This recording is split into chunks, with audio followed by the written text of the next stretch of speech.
Hey guys, welcome to Freedom in a Budget. I'm Kelly, and this is a really fun topic that we're going to talk about today. We are talking about inheritances. Now, what to do with an inheritance? This is a really sensitive topic. It is something that you need to handle with care, and it can either be a blessing or a curse. It can go both ways. So you really want to make sure you are dealing with it properly. Now, I have received an inheritance from my grandmother when she passed away because my mom passed away when I was 16. So I then got half of her share of the inheritance. Now I'm going to be talking about some terms like shares and capital gains and different things like that. So if you have any questions, let me know down below, but I'm going to try and break it down for you because all these terms I'd never heard before this all happened. So you want to, first thing, you want to make sure that you're handling it properly. You want to make sure that you are not making any rash decisions. You're not making any big decisions when you're grieving. That is huge because when you do receive an inheritance, it means that someone has passed and they have left you a part of it. So like I said before, you want to make sure that it's a blessing and not a curse. After all of that has happened, while you're doing this, while you're grieving, it's okay to let it sit in a savings account and just gain interest. That is totally fine. I let mine sit in a savings account for quite a while before I made any moves, just because I wanted to make sure I wasn't making any rash decisions, that I wasn't just saying, I want to have this big old wedding and, do all this and all this whatnot. So after that has passed, the number one thing you want to do is do your research and see what type of taxes you're going to have to pay. So because mine was a trust fund, I had to pay capital gains.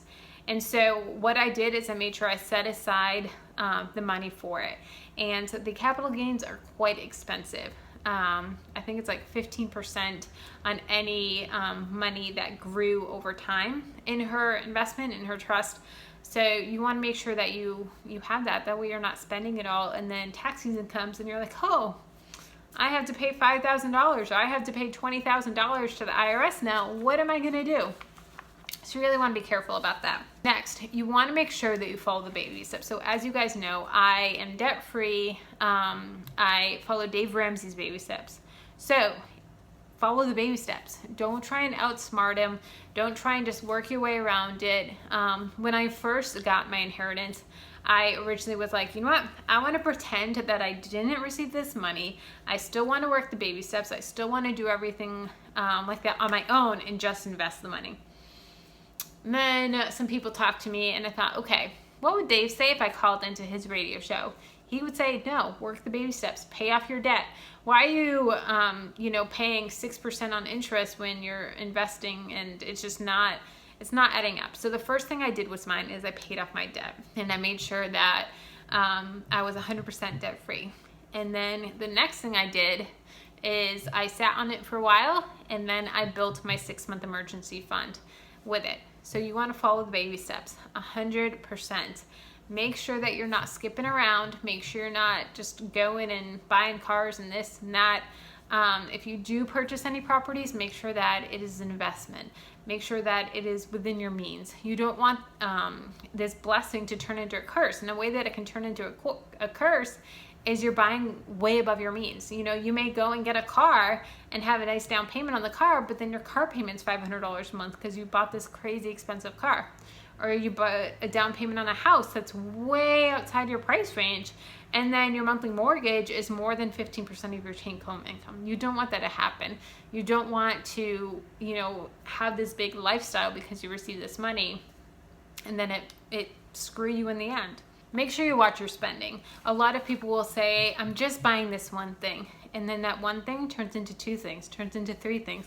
Next thing you know, you have a snowball and you are spending out of control. So write it down. Write down what you want to do. One thing that we did is we used part of the money for our honeymoon. And, every time that we were on the honeymoon, we said, you know what, this is a blessing from my grandmother. This is a gift that she gave to us. And we made sure that just because we were using part of the money for the honeymoon, that we didn't go crazy. We didn't go on all these crazy excursions that we couldn't afford. We didn't go and buy all these drinks and all this fancy dinners.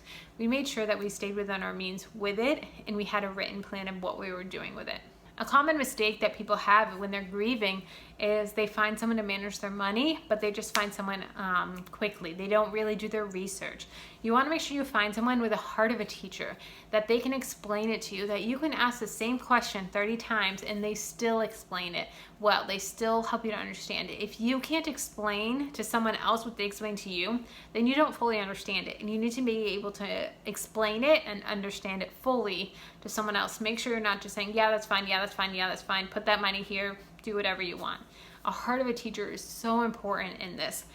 A good way to find someone with the heart of a teacher, check out Dave Ramsey's website. I have it linked down below, but he has smart vesters and they are incredible. What you do is you just put in your zip code and it'll show you all the smart vesters in your area. So you can go and meet with them personally. It's not over the phone. You can sit down and say, okay, this is my scenario. This is what I'm doing. And you can just say, all right, what are we going to do with this? How are we going to manage this? And really work through it. You want to make sure that you're involved, you're invested in it. You don't want to just say, all right, here's the check, deal with my money, do whatever you want with it. No, you want to be involved in it. When you just sign your money away and let them do everything, it's not going to go well. You need to be involved in it. You need to understand what they're doing with your money and how they're managing it and changing things up every couple of years and moving around investments there and watching the market, see how things are going. When someone leaves you an inheritance, you want to honor them with your money. You want them to be proud of you for what you've done. I received this money at the age of 27, so I want to make my grandmother proud with what I received. You can only do 3 things with money. That's it. You can only spend it, save it, and give it. So you want to make sure that you are using your money wisely. Are you helping others with it? Are you saving money? Are you spending it well? You don't want to just hoard it and everything. You want to have a little fun with it too. And lastly, a really big question that I get is, do you tithe on an inheritance? You know, in church, they say to tithe 10%. Do you tithe on an inheritance? That is a personal decision. That's something that I can't tell you. That's something that, your friend can't tell you. That's something that you need to decide for yourself. All right, guys. So these are my tips on what to do with an inheritance. I have a really exciting video coming up this Friday. Can't wait for you to check it out. But there's going to be a big announcement and it's going to be fun. So let me know if you have any questions and I will talk to you guys later. Bye.